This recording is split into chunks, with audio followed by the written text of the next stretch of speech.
विशेष गाथा नमस्कार साष्टांग श्री साईनाथा स्मरावे मनी पदानि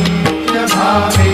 पुरावे करी भक्तीसाठी स्वभावे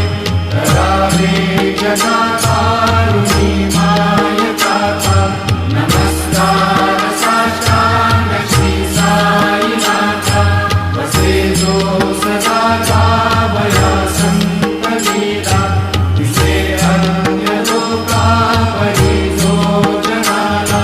परी अंतरी ज्ञान कैवल्य दाता